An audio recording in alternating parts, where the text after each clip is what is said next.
anime recap here. Today I'm going to explain a fantasy romance anime called Trapped in a Dating Sim. The world of otome games is tough for mobs. Spoilers ahead, watch out, and take care. In present-day Japan, a man is forced to play an otome game by his sister. He unwillingly plays this day and night, hoping to reach 100% completion of the game. Throughout his playthrough, he can't help but express his disdain for the characters and just about anything from the game. After spending a few days doing nothing but playing the game, he finally completes it. At this point, he is now too hungry to even stand up. He tries to get to the convenience store, but he falls from the stairs in the apartment complex he lives in and loses consciousness. In another world lies Holfort Kingdom. A young boy named Leon Fo Bartfort wakes up from a dream. He finds himself in the middle of a vast green field. He hurries home only to be reprimanded by his parents. The boy's circumstances are unfortunate. Being the son of a mistress, he, together with his brother, is banished to live in the storage shed instead of the main house. In this world he inhabits, women have power over everything. It's a matriarchal society that they live in. During a conversation with his brother, Leon regains a few of his memories from another life, that of the life he lived in modern-day Japan. He specifically remembers the details about the otome game he played. Judging from the details of this current world he lives in, it's the same as the otome game world. The young boy concludes that he now lives in a world of the otome game. It has now been 10 years since Leon regained his memories. He recalls that the Batfort family didn't appear in the game. Basically, he's a background character or, mob. He now spends his days peacefully. Being a mob character is not a bad thing after all. No conflicts, no drama, just the pure bliss of everyday life. One day though, his peaceful life is disturbed. Lady Zola, his father's wife, informed him that she arranged for him to be married to a woman he had never met. Their family is poor, so this marriage is one way for them to survive. Leon is against it, especially since the woman is 50 years old and has been married 7 times. Not to mention all of her husbands have died in battle. According to Lady Zola, no one wants to marry a man after he's turned 20. Leon is already considered lucky that someone even wants to marry him. Leon absolutely does not wish to get married in this way, so he thinks of a means to get the money. If he does acquire some money, then the marriage will be off. He sets off to the skies looking for something that the otome game's protagonist would supposedly acquire. This thing could cost enough to call the arranged marriage off. Unfortunately, while on his way to get this thing, the flying boat he's riding on gets caught up in a tornado, destroying it in the process. Luck though is still on Leon's side. He makes it to the place where the thing can be found. Now all that's left for him to do is acquire it. Using his otome game knowledge, he navigates through the area smoothly. Soon enough, he finds the thing, an ancient spaceship. He gets inside and makes his way to the control room. When he reaches it, a robot set to destroy intruders welcomes him. He battles the robot using any tricks that he has up in his sleeve. According to the robot, the old civilization was destroyed when faced with a new breed of humans who possessed magic powers. The robot's duty is to destroy new humans, Leon himself included. Leon, however, does not let this happen. He manages to defeat the robot before it can end him. Now he can take the ancient spaceship, but soon after this, he faints, having sustained injuries from fighting the robot. It turns out it has already been 3 months since Leon set off to find the ancient spaceship. His family hasn't heard from him at all, and Lady Zola presumes him dead. One day, much to everyone's surprise, Leon comes home in the ancient spaceship filled with many treasures. He and Luxion, Leon's robot, the robot who operates the ancient spaceship and the one Leon defeated, has looted along the way. His parents are very happy to see him, but Lady Zola cannot say the same. She is not happy that he is alive and well for some reason. And with that, Leon is set to attend Holfort Academy, the academy where most of the otome game takes place. It looks like his plan to live peacefully as a mob continues. Leon is now an independent knight. He has also found an uninhabited island on his way home from acquiring the ancient spaceship. Good things keep coming for Leon as he is also granted a barony. Why, you may ask? It's because he cleared an unexplored dungeon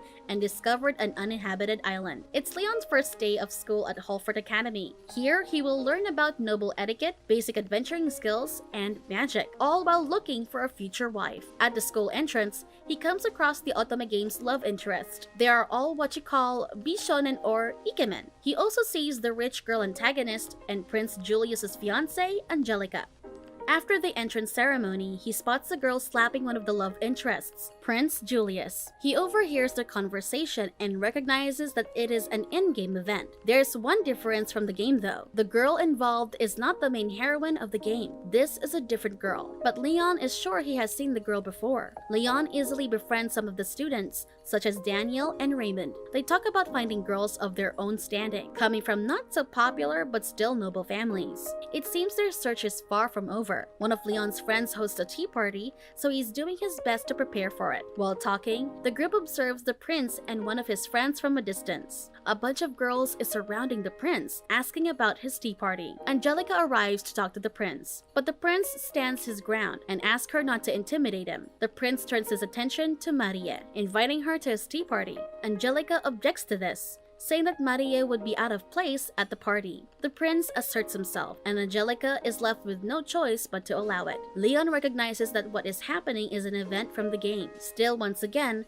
the girl involved is not the main protagonist. He can't help but wonders what's going on. While he's curious, he doesn't interfere with any of these. He swears to never get involved with any of the characters from the otome game. All he wants is to live his life as a mob character peacefully. At school, Leon has had a newfound love for tea parties. He loves them so much that he even throws one himself. He originally invited a baron's daughter, but she brought along her friends and their servants when she arrived. The party's attendees do not exactly behave as expected, with one of them being rude enough to demand more tea. One of them even says that being at Leon's party was a decent way to pass the time. After Leon's guests have left, he notices a group of girls bullying another girl. Luxian says that the girl is there on a scholarship. The poor girl must have been bullied because she is a commoner. Leon recognizes her as Olivia, the game's protagonist. Although he swears never to get involved with the game, Leon still invites her to tea. Olivia accepts his invitation. She is a very polite girl, saying that the snacks and tea are really good. She mentions that she wants to study magic more, but she doesn't know anything about the academy's rules and unspoken agreements. Leon consoles her and responds that there is one person she can count on. This person is actually Leon's older sister, Jenna Faux Bartford. Jenna advises Olivia to introduce herself to the most important girls in her class. In order to do this,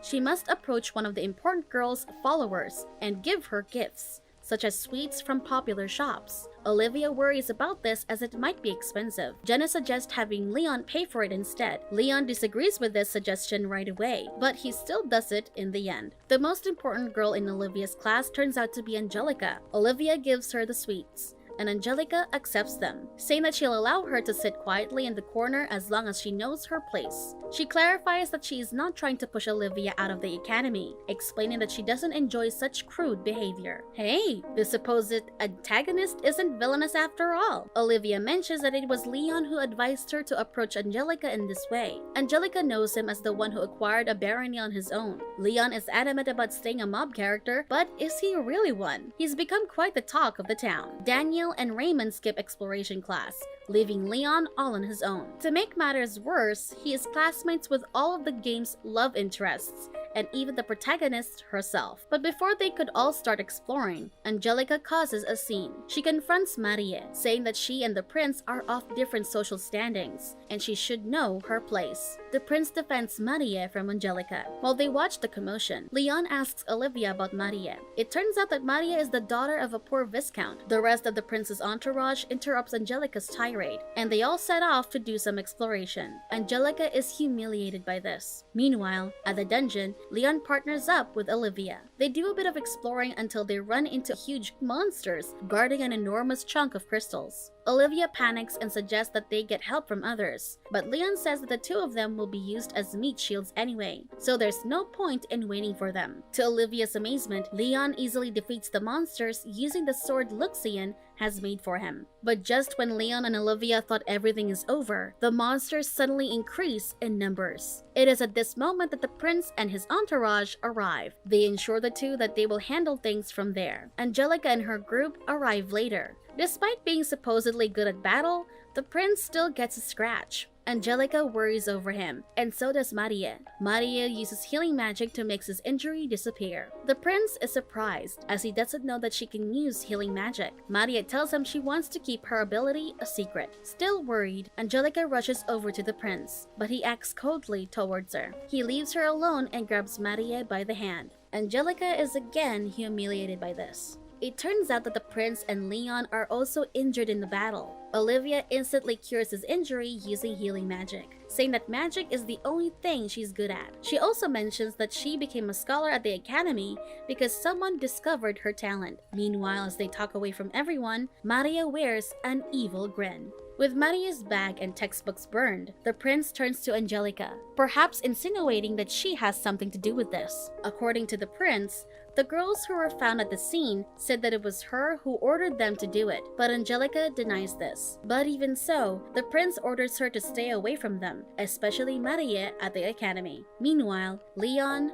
Daniel, and Raymond are hanging out and talking about how some guys just got engaged. Leon's friends are somewhat affected by this since the girls involved are girls who were nice to them. They get dejected over this, saying it's the end for them. Leon joins them by saying that he sends out invitations to tea parties, but they just get ignored. They also talk about Prince Julius's recent issues. Rumor has it that Maria is getting bullied, and the one behind it all is Angelica. Prince Julius is rumored to get mad at Angelica for this, and Leon recalls that there was also an in-game event wherein Julius got mad at Angelica. Still, it's not supposed to happen until much later. While at the library, Leon asks Olivia what Maria is like, and she mistakenly assumes that he must like her. Olivia, in return, asks him whether he likes girls such as Maria. Olivia remembers the only time she talked to her. She says that "I hate girls like you." Suddenly, they hear voices coming from a secluded area in the library. It seems like a couple is there to have some fun. Leon rushes over, curious to find out who these people could be. Olivia follows, reminding Leon that it's bad to peek at others. Imagine their surprise when they find Maria kissing another guy. And what's worse, this guy is one of the prince's entourage. Big yikes. Maria walks down the hall with that evil grin on her face. She feels relieved that the dumb girls are no longer bullying her, thanks to Prince Julius. The prince and Jilk, a member of his entourage, meet her in the hallway. They inform her that they will pay for her to have a personal servant. Of course, she is more than happy to hear this.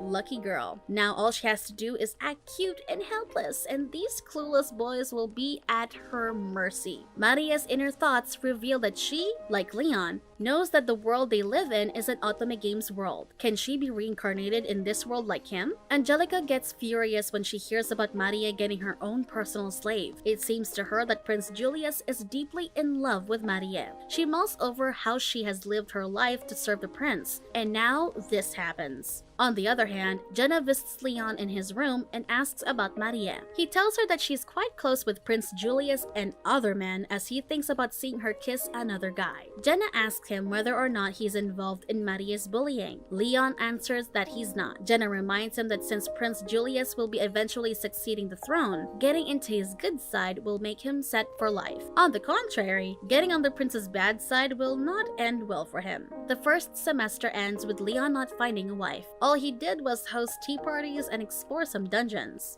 Leon and his friends plan to get girlfriends with the academy hosting a party, and apparently, some nobles from the backwoods found theirs at this party. During their first try, the girls they approached downright declined them. While still tasting his bitter defeat, Olivia approaches Leon, saying there's an emergency. It's once again Angelica versus the prince and his entourage. Here we see the prince acting as douchey as usual towards Angelica. Out of pure love and devotion for the prince, Angelica tries to explain her side. She says that she saw Maria holding hands with a man that was not the prince. Prince Julius, however, refuses to listen to what she has to say. It seems he is tangled up deeply in Maria's web of lies and deceit. Angelica asks the whole entourage whether or not they are aware that she is involved with all of them. One of the guys replies that he is well aware of this, but still he wishes to protect Maria. One by one, the guys of the prince's entourage start confessing their feelings for Maria. It seems like they have no problem with her getting involved with all of them. Angelica has suffered enough humiliation to even get to this point. Her fiancé outright claiming his love for another woman in public is like a blow to the gut. Onlookers are now talking amongst themselves,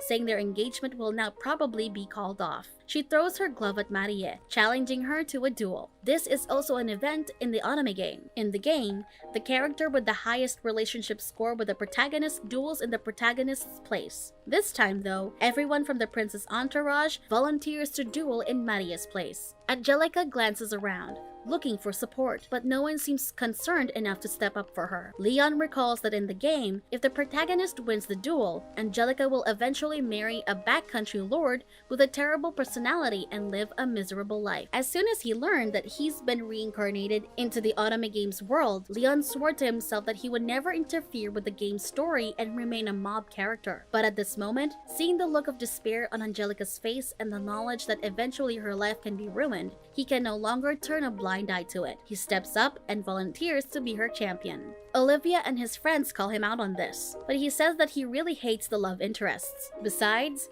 he had Luxian look into Maria's background and found out that she is truly not from Haltford Kingdom, like him. Leon asks Angelica what her demands are for the opposing party. All Angelica wants is for Maria to stay away from the prince. As for the prince and his entourage, Maria's demand is for Angelica to stop being so cruel. Having completed the game, Leon already knows beforehand what Maria's demands are, commenting that she's not even copying the words from the game correctly. Leon suggests that they do an armored battle, to which the other party agrees. He also proposes that it's him versus the five, the prince and his entourage. Leon seems way too confident at this, and the school are already betting against Leon even before the duel has started. Talk about being unpopular. Meanwhile, Angelica urges Leon to withdraw from the duel. Word has come to her that his room has been vandalized. She's actually very considerate, insisting that she'll be fine and there's no need for him to suffer. Leon refuses to back down though, not after he can finally have the chance to trample those that he dislikes. The day of the duel arrives, and as expected, everyone is cheering for the prince. The prince's entourage has their flashy armors out, but the students are laughing at Leon's armor for being old and outdated. The first person Leon duels is Brad Fofield, the purple-haired guy previously seen kissing Maria. Leon ends up using a shovel as his weapon.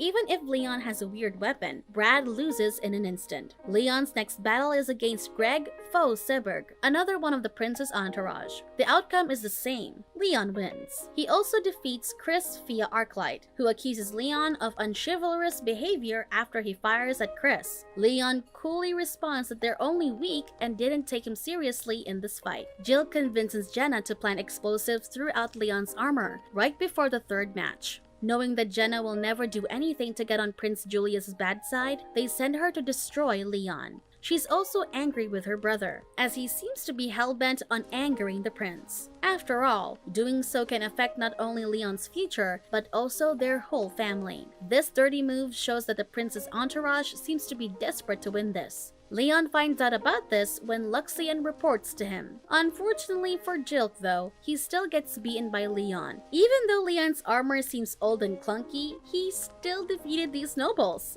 Go Leon! Subscribe to watch more videos like this.